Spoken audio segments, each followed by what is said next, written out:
Chers élèves, chers parents d'élèves, chers membres des équipes éducatives, je viens vers vous alors que les élèves de l'établissement régional de la Marsa s'apprêtent à faire leur rentrée scolaire 2024. À cette occasion, je tiens à leur adresser tous les vœux de réussite des équipes de nos établissements. Cette rentrée se fait suite à des résultats aux examens lors des sessions 2024 des mois de juin et juillet qui ont été particulièrement favorables. Ainsi, c'est 99% de nos élèves au bac qui ont obtenu leur diplôme, dont les 3/4 avec une mention. Et c'est 97% des élèves de 3e qui ont obtenu leur brevet, dont plus de la moitié l'ont obtenu avec une mention très bien.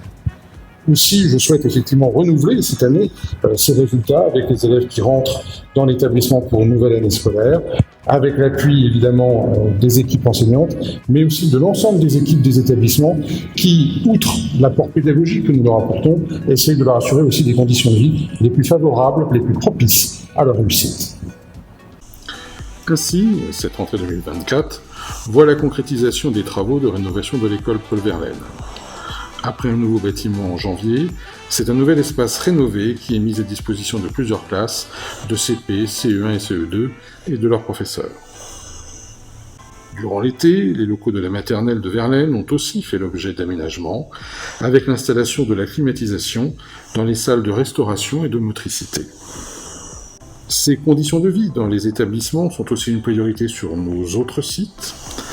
À l'école Georges Sand de Naples, les locaux ont été agrandis et les extérieurs aménagés pour accueillir un nombre plus important de maternelles.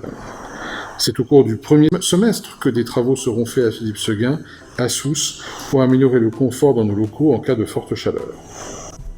Au lycée Gustave Flaubert, les locaux de l'infirmerie ont été déplacés pour permettre tant aux lycéens qu'aux élèves du primaire un accès facilité à ce service. Cette rentrée est aussi l'occasion de réaffirmer notre volonté d'ouverture autour des langues vivantes et de l'international, axe prioritaire de l'Agence de l'enseignement français à l'étranger.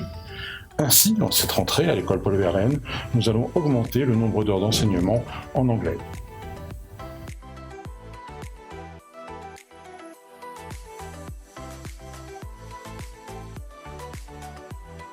Concernant le lycée Gustave Flaubert, nous concentrerons nos efforts à développer notre carte de formation en langue et à permettre aux élèves d'obtenir des certifications internationales en langue vivante, sésame indispensable à l'admission dans des universités à travers le monde.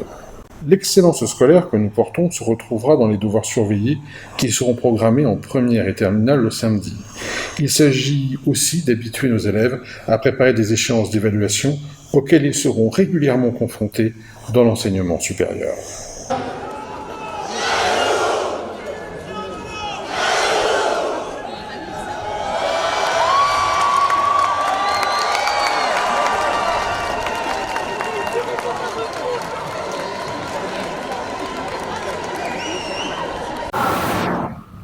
Cette année encore, les équipes de l'ERLM proposeront aux élèves des projets, des actions pédagogiques, des voyages, à même de susciter l'investissement des élèves dans leur scolarité.